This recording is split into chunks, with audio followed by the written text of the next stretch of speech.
B'siyata Dishmaya, we are here in Yerushalayim. We are in Yerushalayim. Baruch Hashem. See where my mind is? We are here in Sha'ar HaYichud Tzfat.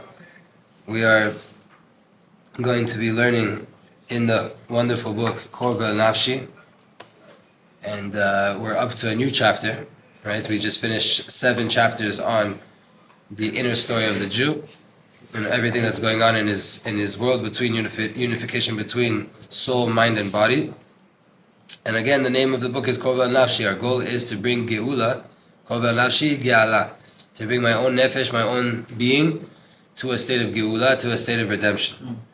And as we get started, he brings here a very famous quote that we have from the Midrash Tanchuma in Parashat Naso, that says, "B'shah shebara Kadosh Baruch Hu et haolam," at the moment that Hashem created the world, "Nit'ava shi'eh lo dira b'tachtonim kemo sheyesh ba'elyonim," desire to have a dwelling place in the lower realms like he has in the upper realms. That's what the Midrash Tanchuma says, and that's, so to say, the title quote, and the title of the Perek, this chapter, is called Neshama Beguf, a soul and a body. The title of what we're learning is Simchat Yerushalayim Mirachok, the joy of Jerusalem from afar.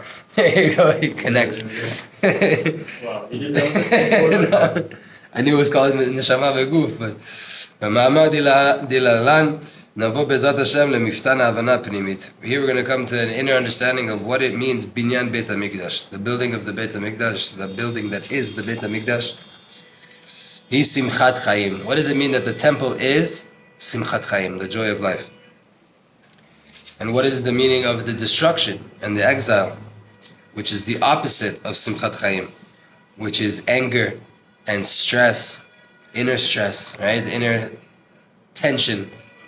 Simchat Chaim hi kasher haneshama muchana lechatchila ladur b'shlom bayit im haguf. Simchat Chaim, joy of life, is when to begin with, not as a retroactive fact that I have to begin with, my soul is happy and willing to dwell and be in peace with the body. La'iro berachamim mikdushato, to illuminate the body with rachamim, with mercy from the holiness, from the sanctity of the neshama. Le'romemo kifi erko v'asagato, to elevate it according to its levels, according to its understanding. ברם מצב הגלות החורבן כאשר נשמה זועפת ואינה שבעה רצון מן הגוף שנגזר עליה לשכון בו. What's galut? What's exile? When your soul is not happy with the fact that it was commanded to come rest and dwell inside of a body. It's not okay with that. Your soul's not okay with the fact that it has to be with such a physical, low being. That is called exile. כי איש ממהר קצר רוח שאין לו פנאי ללכת במתינות עם ילדו הרך הצועד עמו לאט. Like a person who's frantic and has no time to walk with his little son, hand by hand, at the son's pace. Right? A 2-year-old kid can't walk as fast as a father, can't walk as fast as an adult's walking pace. So the father pulls the kid with the lack of patience. I need to get there. So you pull this kid along. His legs aren't even big enough to take the steps you need. Mercy. Right? That's, so to say, the soul not wanting to deal with the body. Same aspect of that father pulling the kid that can't keep up when he has to rush so far. This kind of way is what's called separation between soul and body. Chuban mar, bitter destruction. See what's written by the Rebbe, Rav Mendel Mivitebsk, who's one of the rabbis of the Balatanya, Rav Menachem Mendel Vitebsk. כי הנה כלל גדול בתורה להיות שמח בחלקו גם בעסק התורה והעבודה. עם מעט ועם הרבה. Big principle in the Torah is to be happy with your portion in the Torah. Whether you merited to do a lot, you only get to do a little bit, you've been learning for years, you just got started, whatever it is, be happy with what you have. ויהנה ממנו, enjoy it, take pleasure in it. How much Rav Chaim Vital and Arizal talk about joy, how joy was everything. Even the son of Rav Chaim Vital, the son of Rav Chaim Vital, it's known that he reorganized all of the books of Rav Chaim Vital. Right? He put different essays here, this. If you take Rav Chaim Vital's 8 gates, and you take Rav Shmuel Vital's 8 gates, the only thing similar is that they're 8 gates, the same topics. Right? But he reorganized things. For example, in Sha'ar HaKavanot, in Sha'ar HaTfilah, the Maruch calls it Sha'ar HaTfilah. His son calls it Sha'ar HaKavanot. In Sha'ar HaTfilah, the Maruch starts with tzitzit and talit, the beginning of tefillah, right? What do? First things first, you adorn yourself, you put on your talit and your tefillin. Rav Shmuel Vita, what does he start with? Galut and Mashiach, and the importance of not being depressed or sad at all when you pray to God. There's some akdamot, some things that the son thought were more important for you to understand before you start to put on your talit and tefillin. Understand that there's a horrible exile out there. That's why you're praying. Tear your heart apart. And two, you cannot be depressed or sad when you're coming to do this. It has to be from a place of joy.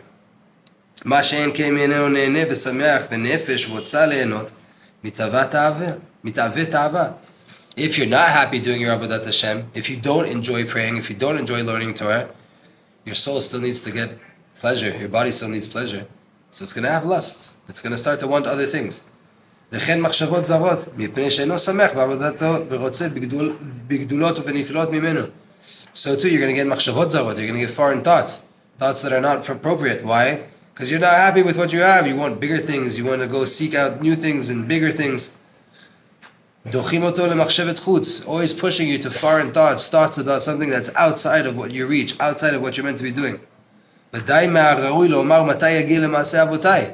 It's fitting, it's proper, like the rabbis teach us, we should always say, when are my actions going to reach the actions of my forefathers? When am I going to be able to say, like I walk around the world like Abraham, Yitzhak, Yaakov, that the women act like Sarah, Rivka, Rachel, Leah? We're meant to speak like that. Even though you say, when are my actions going to reach the levels of Abraham, Yitzhak, and Yaakov, you have to be happy with where they are right now. That's also a gift. A lot of us, many years ago, were doing nonsense. We're involved with so much stupid things and false beliefs and horrible actions connected to bad people, bad organizations, bad beliefs. And now we're in a much better place. Infinitely better place. One mitzvah is infinite reward that you could never even receive the reward of one mitzvah in this world. Just one. And we all do hundreds of them a day. You should be happy on the level you're at. By way of being happy in whatever you do have, you'll merit to get higher levels. Something that's higher than what you're happy with. It's this constant balance, right? The sinners, the criminals of Israel, meaning the most wicked people according to the Torah, are filled with mitzvot like a rimon, like a pomegranate. But he's not happy with them. It's filled with mitzvot, but he doesn't cherish them. He's not happy that he has mitzvot. It's not the case as the person that, the second, that same rasha, that same wicked person is happy that he's filled with mitzvot. He's happy that the honor of Hashem fills the whole entire world. That's the essence, that's everything. Level after level, we're going to explain, B'ezrat Hashem, how was this peace? How was this wholesomeness? How did it illuminate? How did it shine in the world in the time of the Mikdash?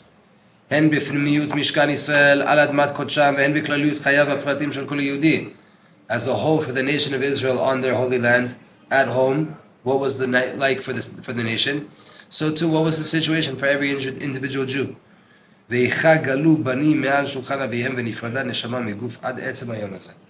And how could it have been from that situation? The children were exiled from their father's table. The soul doesn't want to be with the body. Until today, until this day, until this very day. Right? We had a Beit HaMikdash, but we also have Eretz Yisrael. What's the soul of the land of Israel? Jewish people. To this day, it's not rectified. To this day, we're not living in peace, soul and body. And when a Jew starts to move away and gets angry and he's not happy from himself, he's not happy with the fact that he's filled with the blessing of Hashem, there's no bigger exile than that. Klal Yisrael b'yotam b'midbar, the whole entire nation of Israel, when they were in the desert, they were like a neshama, merachefet, uvilti mechuberet. They're like a soul, not connected to anything, just like floating through the world, so to say. This soul of Israel, right? Practically too, they were in the clouds of glory. They're floating through. Everything that was mountain became flat. All the desert became like a garden of Eden for them wherever they went. But they're like a soul just floating through this desert. היה להם אכילת מן ושתייה, מי באר, קבלת תורה, מפי משה ואהרון. All these miracles, right? Man following them, bread coming down from the heavens, water coming out from Miriam's well, clouds of glory from Aaron, receiving the Torah from Moshe and Aaron on the Har Sinai. All of this happening with complete protection, complete clarity that Hashem is surrounding you on all sides with clouds of glory. It's clear that Hashem runs the world in that situation. All of those were the preparation for the birth of the soul of Israel. Like a neshama before it comes down and descends into the body. That's still on the level of godly, of heavenly knowledge, heavenly connection. Right? That generation that came out of Egypt is called Dor De'ah. The generation of knowledge, the generation of Dat. They had Moshe Rabbeinu, they had Hashem, they had communication, they had connection. They knew of Hashem. They saw 10 plagues. They saw the Egyptians get embarrassed. They saw Moshe Rabbeinu go up to the mountain. They saw Dor De'ah, a generation of knowledge. But it's this heavenly knowledge that's detached from this world. It's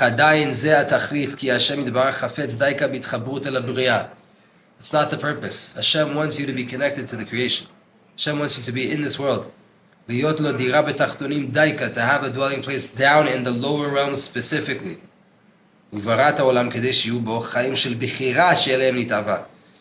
Hashem created a world where there will be a world of choice, of free will, of people making decisions. That's what Hashem wanted. Clarity, that's up above. The world of truth is up above. Down here, there's no clarity.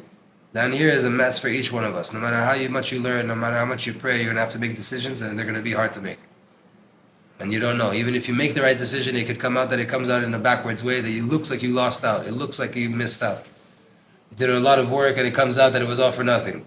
In this world, it can do that to you a lot of times. This is the world that Hashem wanted. Hashem wanted a world of free will, of free choice, where things are not clear. החיבור האמיתי בין נשמת ישראל עם הגוף החלה בכניסת עם קדוש נשמה לארץ ישראל, גוף. The connection, the birth of Nishmat Israel. When was the soul of Israel created? As the soul of the people of Israel started to come into the body, which is the land of Israel. Right, which fits with all the parashiyot we're talking about now. Moshe Rabbeinu is starting to pass away. Yoshua is going to take over, fight the wars, get rid of all of the avodah zarah, the nonsense, the belief in false idols and false messiahs, false promises of the nations of the world. Yoshua goes to war, it gets rid of Amalek, gets rid of all the avodah zarah. Am Yisrael comes inside, the neshama comes inside. So too in our lives. We have a soul that's a Nishmat Yisrael. We have a body that's Eretz Yisrael. We can't have false nations, false beliefs inside of our body. We can't be made up and be hearing and ingesting nonsense. We need purity, we need Kedusha, we need Torah. כל מהות רוחנית הינה נשמה כלפי מה שמכיל ומבטא אותה. Any essence that's spiritual essence, is always going to be the soul towards that thing that holds it. Right? When I talk to you, I'm not talking to your body. I'm talking to your soul. So that's your soul. What does it mean, your soul? We say your because I see your body, but right? Really, the soul is what your body is holding. And that, whatever the container is to the soul, is called the body, called the guf. כה אמר האל השם בורא השמיים ונותיהם רוקע הארץ וצאצאיה נותן נשמה לעם עליה ורוח להולכים בה. Says in Isaiah 42, right? Again, we always like to, whenever we mention the prophet Isaiah, we like to remind our Christian brothers in the world to read the whole entire book with over 60 chapters, not just one, right?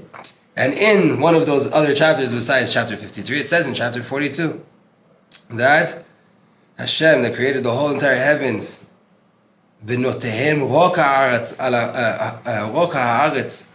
Hashem made this firmament over the land, and all of the offsprings of that. Noten neshama le'am alea, gives a soul to the nation on it, the nation on the land.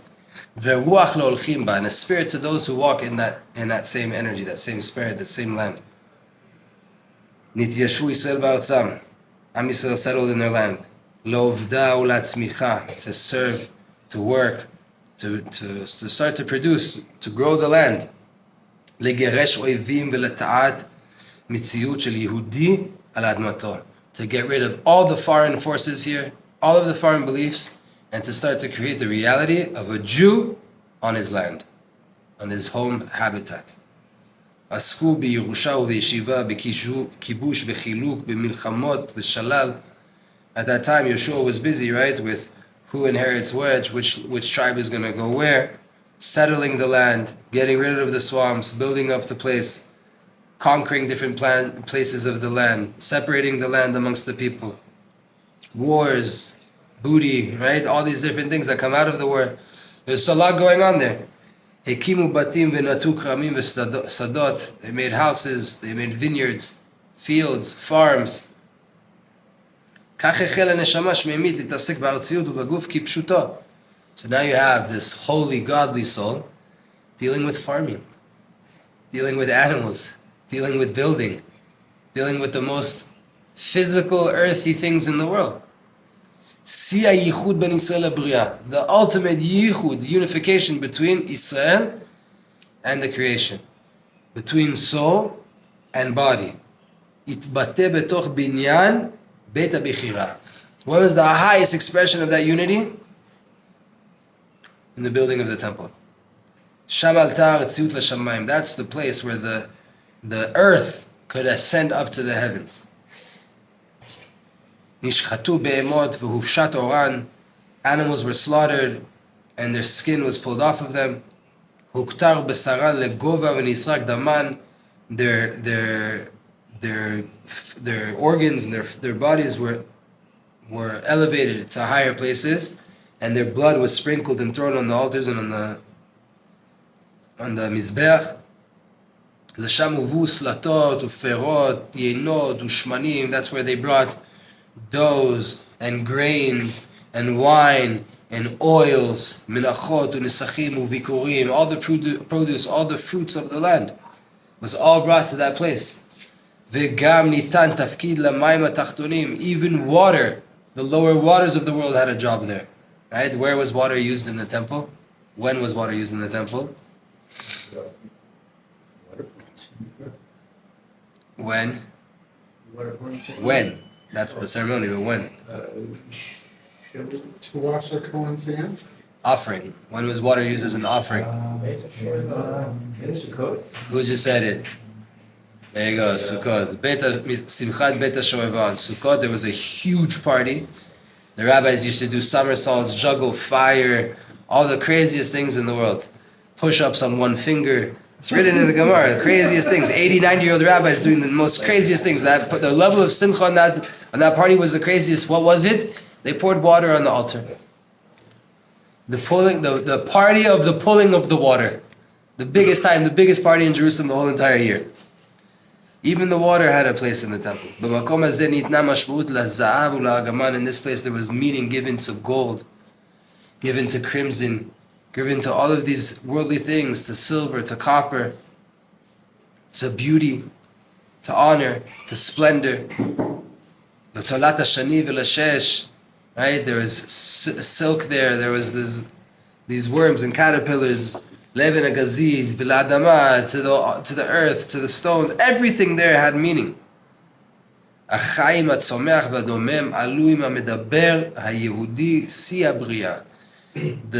animal, the plant, and the inanimate all ascended with the speaker, the Jew, the height of creation, to give nachat ruach to Hashem. The whole entire physical creation as it is received inner meaning and light that can illuminate outward, and that's what's called the completion, the end all be all of neshama beguf, soul inside body. Shalom aleichem, Rabbi Adam, welcome. Since that was the case, shesarar shalom ben ruchani legashmi, there was peace between soul and body. Af hayita dato shel Yehudi shaleva. So too, the mind of the Jew was complete, was tranquil, was relaxed, was at ease. Sve'at ratzon u'smecha, satiated, happy, my wills are being fulfilled. I have joy. The Jew loved to live. Life was good with the temple. That's a life that elevates nachat ruach back to Hashem, right? We're connecting, we're giving a place for Hashem to dwell in the lower worlds, meaning a place that gives meaning to everything low in this world. You reveal the inner godliness of everything low in the world. You connected to your reality and you weren't trying to escape yourself. You weren't running away from yourself. The souls were happy inside the bodies that they were resting in. And the bodies were extremely happy to be even tools and resting places for such godly energies to come down to. Shalom Bayit zeh hir batim unefashot. This kind of Shalom Bayit, this peace in the home between soul and body, is what illuminated peace into the whole entire world. Likayem v'shachanti b'tocham. This is what Hashem wanted when He said, "Asuli mikdash v'shachanti b'tocham." Make for me a sanctuary and I will dwell in them. Who's in them? The soul of every single Jew, in the heart of every single Jew. This is the Shalom Bayit that we're looking for. B'toch kol echad ve'echad. Yerushalayim was a happy city. Rav Pereira says, Rav Pereira talks about how there was no one ever went to sleep in Jerusalem with sins. Why? Because it's such a place of unity, such a place of connection, that if you had bad feelings, if you had sins, if you couldn't reach a level of purity, you had to sleep outside the walls. Sorry. Here, whoever's going to go to sleep in this city is happy, is complete, doesn't have sins. They're clean. They're one with Hashem. In Jerusalem, in the walls of Jerusalem back in the day, you couldn't even tell your friend, hey, you have that $20 you owe me? You're right, you're not lying. You don't even mean any offense. He could even not even take offense. You're talking about losses in Jerusalem? You're talking about you owe me, I owe you in Jerusalem? It's not the place. Jerusalem is a place of joy. Mesos kol haaretz, the joy of all of the land. A place of strength, a place of joy.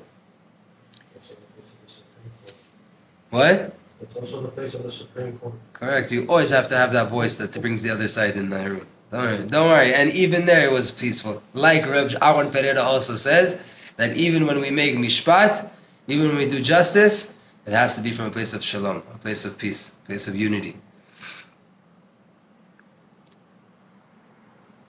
And he says it here too. You didn't make any calculations in Jerusalem. Amongst those worlds, only joy, no sorrow, no pain, all of that outside of the walls of Jerusalem. There was a little mound where people would go and do all the calculations outside of Jerusalem. The banks were outside the city. Whoever wants to make calculations between two, go over there. Lama? Why? Why was it outside? So there should never be pain inside the city of Jerusalem. Just the fact that I have to take out $20 and give it to you now, whether I think it's the right thing to do, I'm okay doing it or not, I just lost. Just that fine feeling on the soul couldn't take place in Jerusalem. It wasn't fitting. Mesos kol haaretz is the city of joy of the whole entire land. There's not a place to do these kinds of things that could even arouse a little bit of sadness, a little bit of the feeling of loss.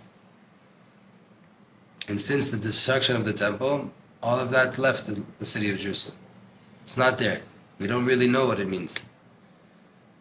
For sure, it's there more than any other city in the world, that's for sure. Whoever knows Jerusalem knows it's the happiest place in the world. It's the place with the most life in the world. But if that's what it is now, what are we waiting to get? What's going to happen in a few months when we get back to Jerusalem properly? What's going to happen? The Kohanim, the servants of Hashem, they were the ones that were chose to make peace dwell between the spiritual and the physical, between the body and the soul. They used to walk barefoot, right? Their feet revealed. They felt on their own flesh, they felt the holiness of the Mikdash, the holiness of the Beit HaMikdash. That's why they had to walk without shoes. The complete connection. Someone is so amazing. Someone just asked me if I have a source for grounding in the Torah.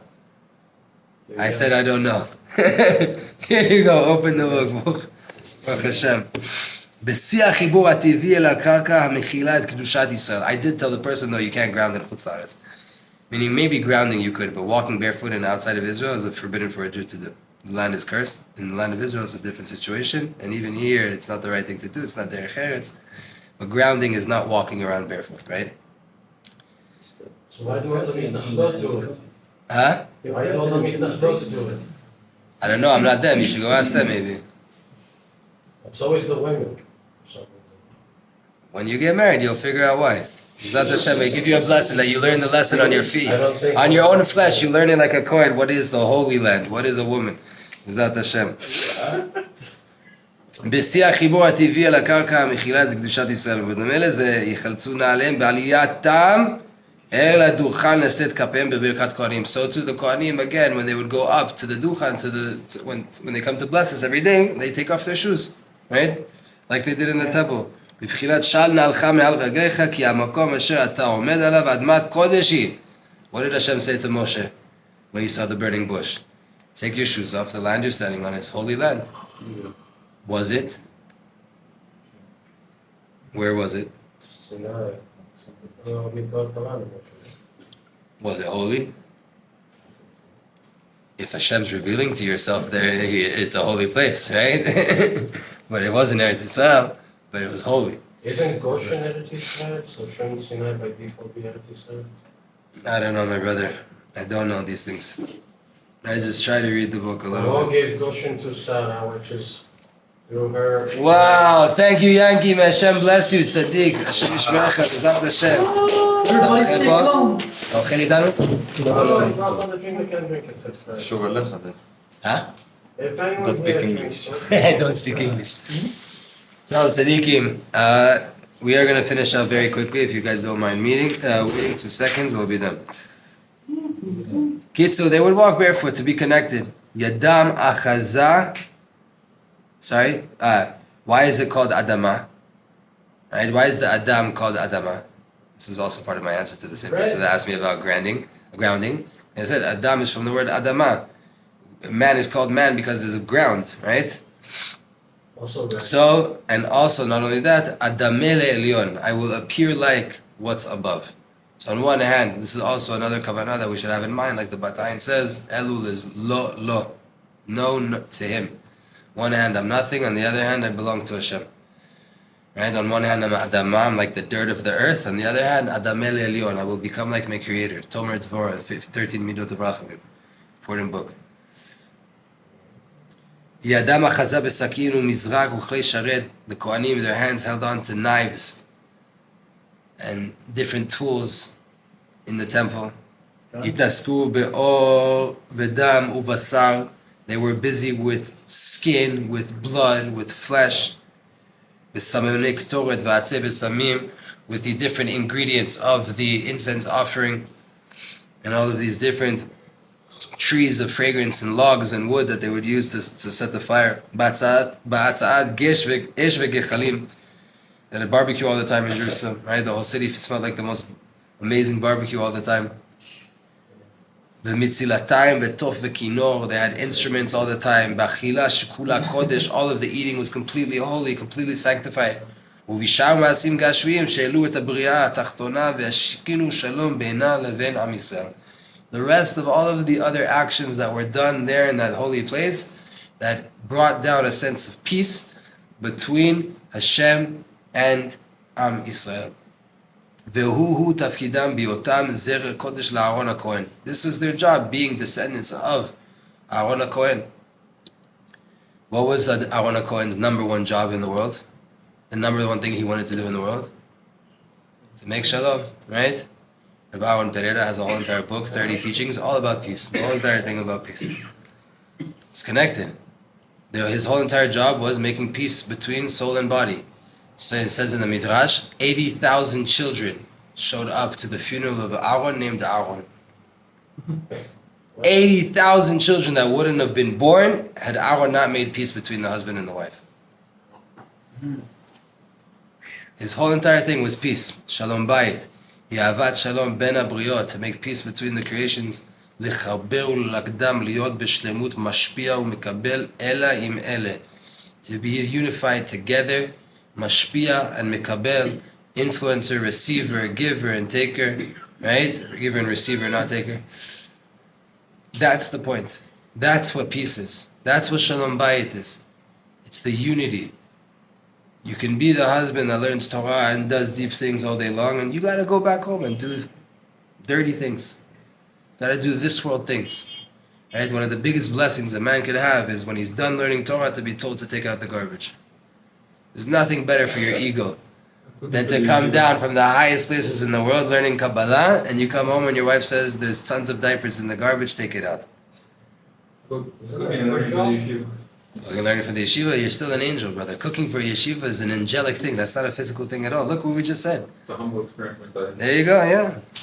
There you go. Mishavtei Hashem, you're serving Hashem. Working in a yeshiva, cooking food, you're like a Kohen in the Beit HaMikdash. That's it, you're feeding all the Kohanim. It's a holy thing, you have to see it this way too.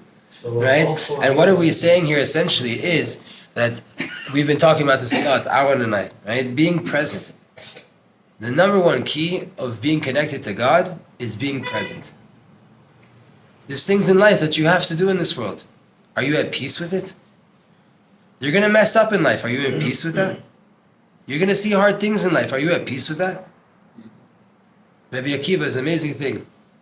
There's a story in Masechet Chagiga in the Gemara. Right, four tzadikim, four chachamim that went into the Pardes. They went inside, deep meditation to go into the depths of the Torah and the yichud with Hashem. Two of them were children, 18-year-old kids, Ben Zoma and Ben Azai. They not even have their first names. They're named son of and son of. Another one was Elisha ben Avuya, who we call Acher after this event. He was top 3 Gedolei Dor in that generation. And another was Rabbi Akiva. Rabbi Akiva was also one of the greats of the generation. And they all went into meditation. 2 teenage boys and 2 giants, older men.